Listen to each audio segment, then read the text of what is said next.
वालेकुम दोस्तों, मेरा नाम है अर्शी और स्वागत है आपका हमारे चैनल लर्न विद अर्शी गौर पर। अगर आप कंप्यूटर कोर्स या ग्राफिक डिज़ाइनिंग बिल्कुल शुरुआत से और बहुत आसान भाषा में सीखना चाहते हैं तो ये चैनल आपके बहुत काम आने वाला है।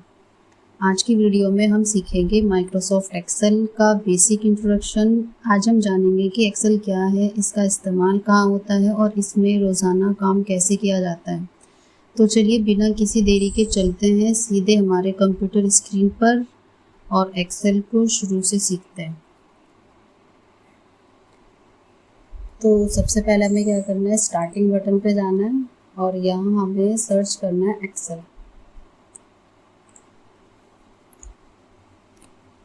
और आप देखेंगे कि एक्सेल का ये इंटरफेस ओपन हो चुका है और यहाँ पे आपको काफ़ी सारे ऑप्शंस दिखाई देंगे। सबसे पहले हम बात करते हैं ऑप्शंस की, जिसमें सबसे पहले ऑप्शन आएगा रिसेंट। अगर आपने कोई फाइल पहले से कोई फाइल पहले से सेव की हुई है, अगर आप उसको ओपन करना चाहते हैं तो रिसेंट में आप उसको ओपन कर सकते हो। यहाँ पे कुछ आपको पहले से रेडीमेड टेम्पलेट मिलेंगे उसके, तो फिलहाल हमें इन पे ज़्यादा काम नहीं करना है, हमें बेसिक इंट्रोडक्शन सीखना है। तो एक्सेल का इंटरफेस हम सीखते हैं, तो हमें ब्लैंक वर्कबुक पे क्लिक करना है।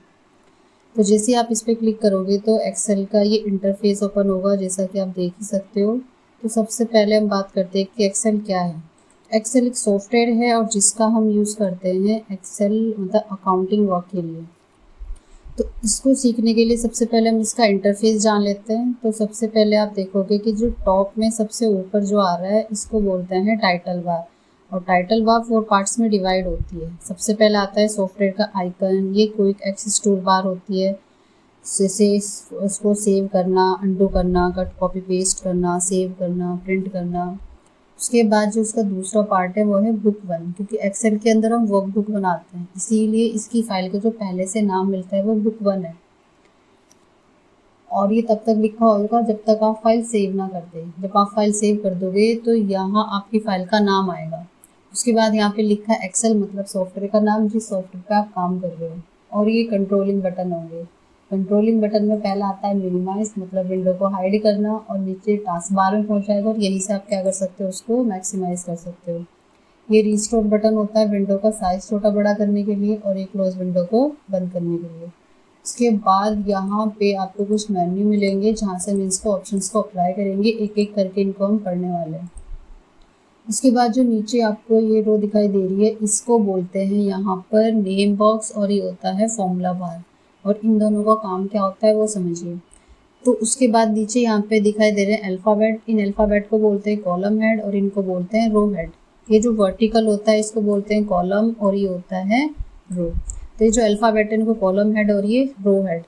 और जहाँ रो कॉलम एक दूसरे को कट करते हैं वहाँ क्या बनता है, एक सेल बनता है। मतलब जहाँ ये कॉलम है और ये रो, तो जहाँ ये एक दूसरे को कट करते हैं वहाँ क्या बनेगा, एक सेल बनेगा। और जिस सेल पे मैं काम कर रही हूँ तो सेल का कॉलम हेड कौन सा है, ई, और इसका जो रो है वो हेड कौन सा है, 5। तो इसका जो सेल एड्रेस है वो क्या बनेगा, E5। तो उसको शो कराने का काम किसका रहेगा, नेम बॉक्स का।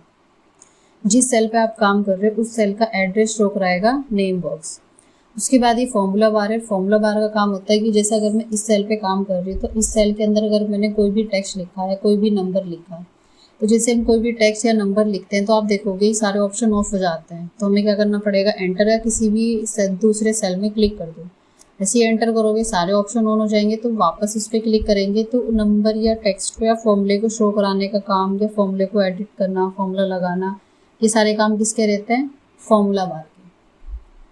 ठीक है। और नीचे आप देखोगे कि सबसे नीचे आता है ये स्टेटस, जिसमें पहले लिखा हुआ है शीट 1। इसका मतलब है कि आप पहली शीट पे काम कर रहे हो। अगर आप एक और शीट और ऐड करना चाहते हो तो ये जो प्लस का आइकन है इस पर क्लिक कर दो, तो आप एक और शीट ऐड कर सकते हो। शीट या वर्कशीट आप कुछ भी बोल सकते हो। ठीक है। उसके बाद ये स्क्रॉल होता है पेज को अप डाउन करना और ये लेफ्ट राइट करने के लिए।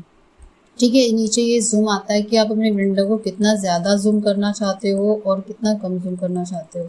मैक्सिमम जूम इसके अंदर हम 400 कर सकते हैं, मिनिमम 10% और मैक्सिमम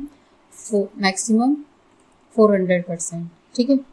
तो अब हम सीखते हैं कि अगर हमारे पास कोई भी दो नंबर है, जैसे मैंने यहाँ पे लिखा 45 और एक नंबर और लिया जैसे कि 65, और मैंने कहा इन दोनों नंबर्स को आपस में क्या करना है, जोड़ना है। तो जब भी आप एक्सेल के अंदर कोई भी फॉर्मूला लगाओगे तो सबसे पहले आपने इक्वल लगाना पड़ेगा, क्योंकि बिना इक्वल के इसके अंदर कोई भी फॉर्मूला अप्लाई नहीं होगा। तो इसमें टोटल करने के अलग अलग तरीके होते हैं। तो सबसे पहला तरीका है, सबसे पहले आप इक्वल लगाओ और यहाँ पे लिखो सम। सम मतलब जोड़ना। और जैसे ही आप इक्वल लगाने के बाद यहाँ पे फंक्शन का नाम लिखोगे तो उससे रिलेटेड जितने इसके अंदर फंक्शन होंगे उसकी लिस्ट आएगी, और इसमें से आपको जो यूज़ करना है आप इस पर क्लिक कर सकते हो या टैब प्रेस कर सकते हो।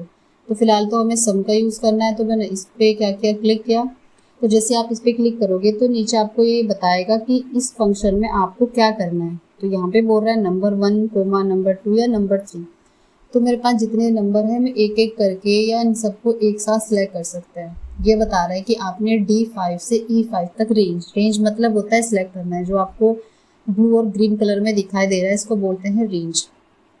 तो बता रहा है कि D5 से लेकर E5, D5 मतलब ये जो 45 है इसका जो सेल एड्रेस है वो D5 है। D5 कैसे, देखो इसका जो कॉलम है वो है D और इसका जो रो है वो कौन सा है 5। तो इस सेल का एड्रेस बनेगा D5, क्योंकि जब एक्सेल के अंदर हम जब किसी भी सेल को सिलेक्ट करते हैं मतलब रेंज देंगे तो वहाँ पर वो वैल्यू नहीं आएगी, उसका सेल एड्रेस आएगा। तो ये बता रहा है कि आपने D5 से E5 तक रेंज दी है। उसके बाद आप क्या करोगे, ब्रैकेट बंद कर दोगे और आपने कर देना है एंटर प्रेस। तो ये जो दो नंबर है इनका क्या हो जाएगा, टोटल हो क्या जाएगा। एक तरीका तो ये। दूसरा तरीका है आपने फिर से इक्वल लगाना पड़ेगा और ये जो पहला नंबर है इस पर क्लिक कर दो। अब जैसा इस नंबर पे क्लिक करोगे मतलब रेंज दोगे तो यहाँ पे D5 मतलब उस सेल का एड्रेस आ गया। अब इसको मैंने क्या करना है प्लस, क्योंकि मैंने प्लस करना है इसलिए मैंने प्लस लगाया, माइनस करना है तो माइनस। प्लस लगाया, दूसरे नंबर पे क्लिक कर दिया। अब जैसे इस नंबर पे क्लिक करके एंटर करोगे तो भी टोटल आ जाएगा। और तीसरा तरीका इक्वल लगाओ, और अगर आपको मालूम है कि उस सेल का नंबर क्या है, उस सेल का एड्रेस क्या है, जिस सेल में आप क्या कर रहे हो वो नंबर लिखा हुआ है, तो उस सेल का एड्रेस आप क्या कर दो, टाइप कर दो। अब आप देखोगे जैसे ही मैंने यहाँ पे D5 लिखा तो यहाँ पे वो सेल अपने आप सेलेक्ट हो गया। प्लस करना है, प्लस लगा दो और उसके बाद नेक्स्ट सेल का एड्रेस टाइप कर दो। और जैसे ही नेक्स्ट सेल का एड्रेस टाइप करोगे वो दूसरा सेल क्या हो जाएगा, अपने आप सेलेक्ट हो जाएगा और आपने कर देना है एंटर। और चौथा तरीका है इसका इक्वल लगाओ और आपने क्या करना है, डायरेक्ट नंबर टाइप कर देना है 45 + 65 और यहाँ से कर देंगे एंटर। तो ये अलग अलग तरीके इसके अंदर, जिस तरीके से आप टोटल करना चाहते हो उस तरीके से आप क्या कर सकते हो, टोटल कर सकते हो। ठीक है। और इसमें से ये जो हमने पहला जो सम का फंक्शन यूज़ किया हम ज़्यादातर इसका वहाँ यूज़ करते हैं जहाँ पर नंबर ज़्यादा हो। ठीक है। एक एक करके अगर आप इसमें नंबर टाइप करोगे तो इसमें क्या होगा, काफ़ी टाइम लगेगा, इसीलिए वहाँ पे क्या करेंगे, इसका यूज़ कर देंगे।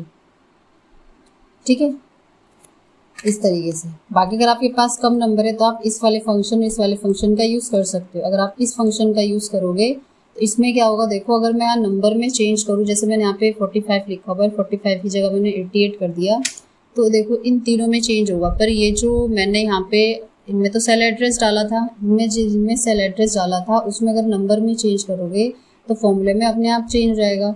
इसमें इसलिए चेंज नहीं हुआ क्योंकि इसके अंदर मैंने क्या लिखा था, उसका नंबर लिखा था, क्योंकि इसके अंदर कोई सेल एड्रेस नहीं था। अब यहाँ पे 88 और यहाँ पे अभी भी 45 है।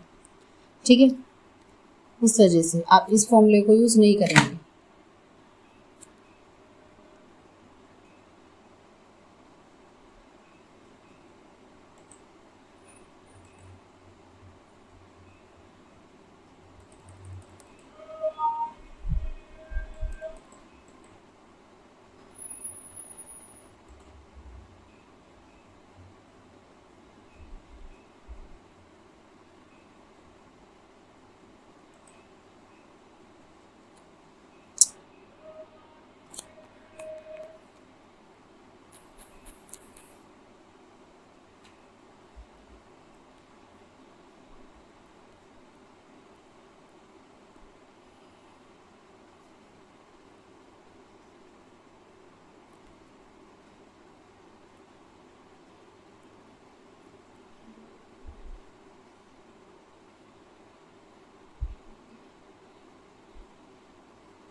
तो दोस्तों ये था एक्सेल का बिल्कुल बेसिक इंट्रोडक्शन। अगली वीडियो में हम इसमें एक पूरी मार्कशीट या बिल बुक बनाना सीखेंगे। अगर आपको ये जानकारी अच्छी लगी हो तो चैनल को सब्सक्राइब करना और वीडियो को लाइक करना ना भूलें।